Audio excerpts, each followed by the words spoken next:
DJ PK, it's 97.5 The Zone. We're joined now by Brett McMurphy, National College Football Insider for On3.com. Brett, good morning. Welcome back to the show.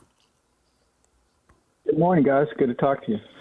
You have put out your AP Top 25 ballot. We noticed Utah in the Top 25. You didn't have BYU there, which is reversed from what the coaches poll has, with BYU in the Top 25 and Utah just outside receiving votes.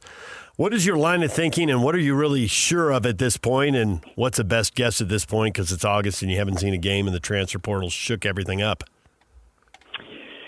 Well, this is, I think, either the 10th or 11th year that I've been voting in the AP poll, and it's uncanny. Every year I have yet to hear one complaint about my preseason Top 25 poll. And this year was no exception, but then I also never read all the comments after I post it, so maybe that's why. Look, here's the reality.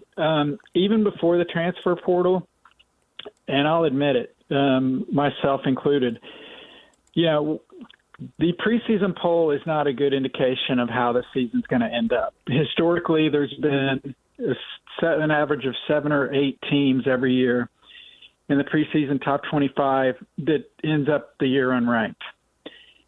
Last year, we had obviously 25 teams in the preseason top 25. Guess how many finished the year unranked? 13. So you could flip a coin and have a better average. So now with the portal involved, it makes it even tougher. Everybody kind of considers different things. Why I didn't have BYU in mind, and I was frankly surprised they were in the coaches poll, was obviously, losing Resloff. I think is big for BYU. Maybe they'll prove otherwise. But just from the outset, that's why I didn't have them in my top 25. I'm actually picking Utah to win the Big 12, so that's a kiss of death since we know what happened with Arizona State last year. But I just think, the last 2 years, you guys know this, watched it firsthand. If anyone had worse injury luck than Utah, I don't know who it is, because the last 2 years, the Utes have been decimated by injuries. And, with the new offensive coordinator and Dampier coming in from New Mexico, I think the offense is going to be different. It's going to be more dynamic.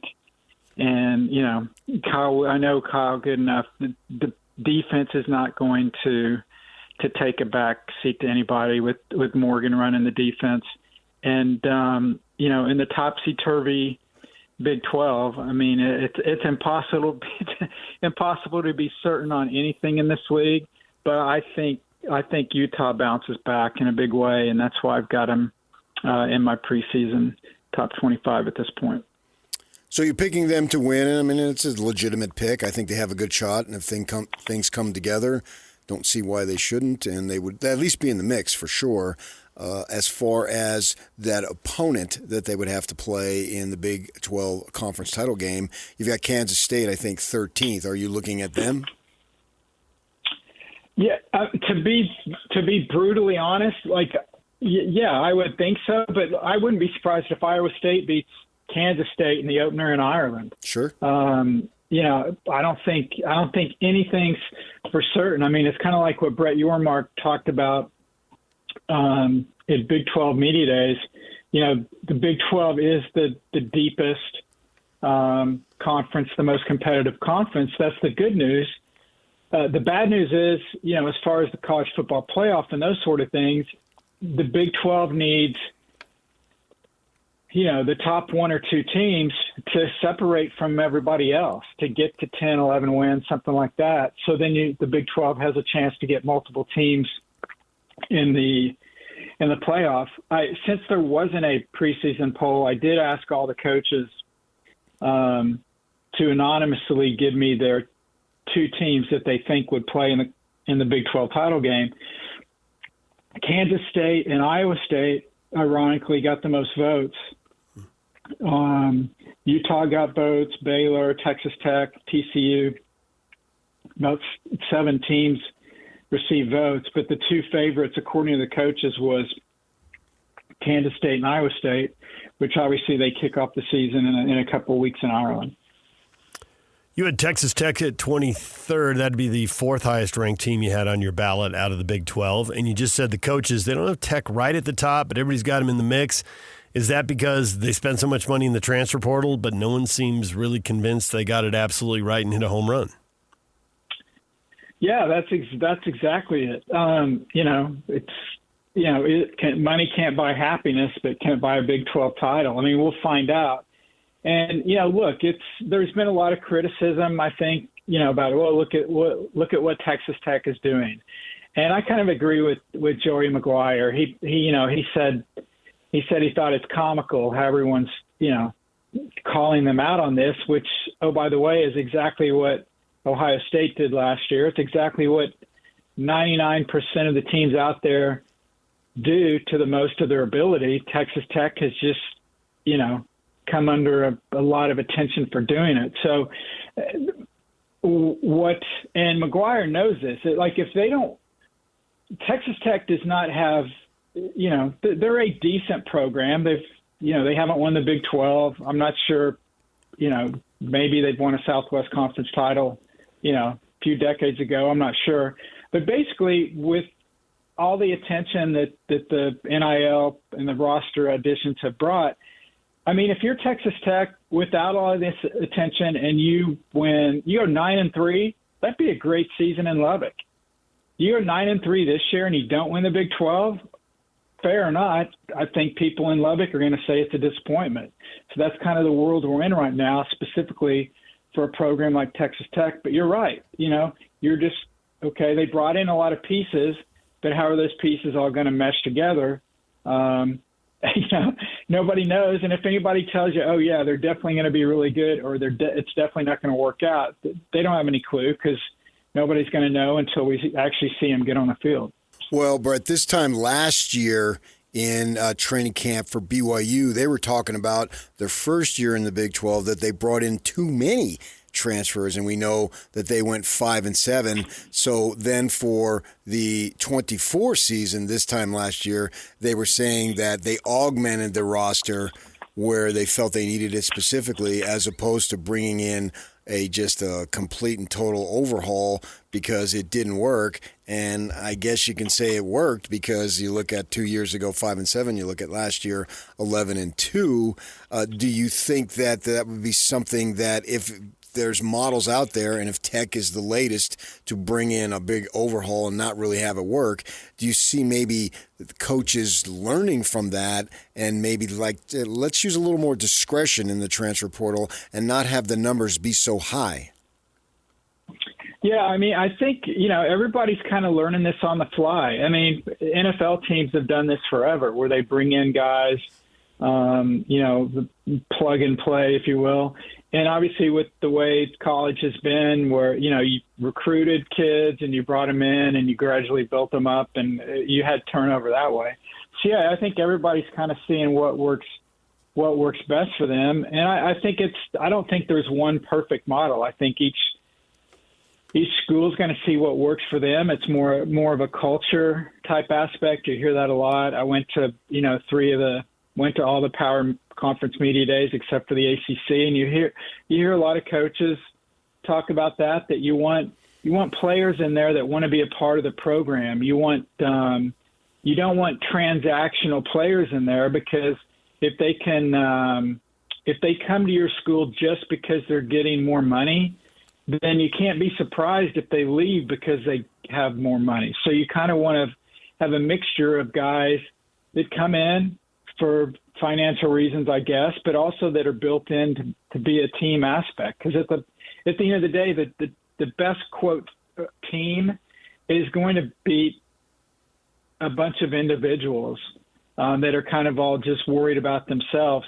And, yeah, it's funny. I think last year either told you guys or other people asked about, what do you think about the Big 12? And I said, well, it's probably easier to tell you it's probably quicker to tell you who's not going to win the Big 12 than who will win the Big 12. And I said, definitely Arizona State and BYU were two of the teams I said would not win the Big 12, and shows you what I knew. Arizona State won it, and BYU should have been in the title game. So, The fact that I don't have them ranked out from the outset's probably good news for the Cougars. But their schedule sets up pretty nice. If they can run some wins together, they could get out to undefeated start before they match up with Utah.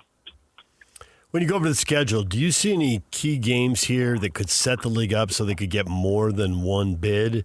Because the way the preseason poll sets up, it looks like a one-bid league. It was a one-bid league last year. I think there's a lot of assumptions like that. Are there games that can turn the assumptions on its head? I don't think it's that simple. It's just basically every non-conference game against a Power 5 opponent, the Big 12 needs to win. I mean, it's not that simple, but it's that simple. And the other thing is, whoever those two teams are that get to the conference title game, it's certainly going to help if you have if those teams have double-digit wins. I mean, last year, SMU got in over 9-3 Alabama, over 9-3 Ole Miss, but Ole Miss and Alabama were in the conversation.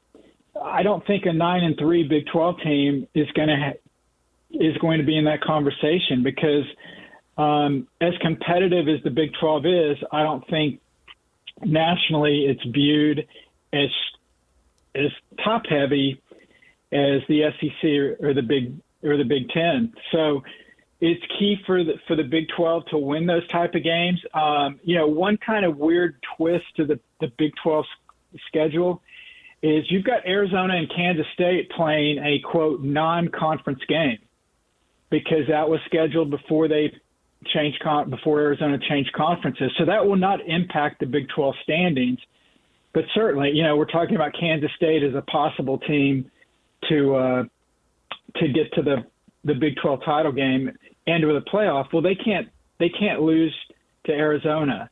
Other games that the league needs to win. I mean, Kansas plays Missouri. That would be a huge win for the Big 12. Baylor plays SMU. Another huge opportunity there. Kind of a lesser scale, Cincinnati and Nebraska. The Bearcats not picked to do much in the league, but certainly it helps the league's profile if the league can pick off some of these other Power 4 conferences and non-conference play. Yeah, you got Utah going down to Pasadena in the first week, and that's an intention-getting game. I see your point there as far as that goes, that they really need to show Utah should win that game handedly. Yeah. I think so. And if they don't, then I've totally botched my my evaluation of the Utes. But I think they will. I think the Lions 5 or 6. I think Utah should just roll the Bruins, but we'll see. Yeah, we'll see. Yeah, I was down there in Dallas too, Frisco at the Star, and Yormark has been advocating this 5 and 11 deal when it expands as far as the playoff. Obviously, what are your thoughts? I love Brett Yormark, but it depends on what Tony Petitti and Greg Sankey want to do. And the good news for Yormark in the Big 12 is that Sankey agrees with the Big 12 in the ACC and literally everybody else on the face of the earth that's not in the Big 10, and that is they do not want automatic qualifiers for an expanded playoff. So what does that mean? Well, the deadline is December 1st to determine what the college football playoff will look like in 2026. If they cannot come to an agreement to change the current 12-team format, then we'll run it back again in 2026. So unless there's some huge concessions from either the Big Ten or the SEC, and quite frankly, I do not see that happening, I think we'll have the same 12-team format in 2026 that we have this year. The good news or bad news, I guess, depending on your point of view, is we are getting rid of the automatic buys to the conference champions. So the benefit that Arizona State got in winning the Big 12 and not being ranked in the top 4 teams, getting them a first-round bye, that goes away. But still, the Big 12 champ, if they're one of the top 5 highest-ranked teams, which they certainly should be, they will get a bid into the playoff, but there's no guarantee to that automatic bid, which I actually like doing that because I think it makes the seeding more in line with the rankings. And last year, Oregon goes 13-0, wins the Big Ten, first team ever to beat Ohio State, Penn State, and Michigan in the same season, and then they draw Ohio State in the first round of playoffs. And we saw what happened there. So, but hopefully, the Big 12 can have the champion win 11, 12 games, and then that runner-up is in that top 12 to get that second bid for the league. Brett, we appreciate the time. Thanks for joining us once again, and we'll hold on to that top 25 and see how brilliant and see how much you nailed it. You can go ahead and throw it in the trash, but I appreciate it. All right. Thanks, Brett. Brett McMurphy, National College Football Insider for On3.com, joining us right here on The Zone. DJ PK, it's 97.5 The Zone. Stay with us.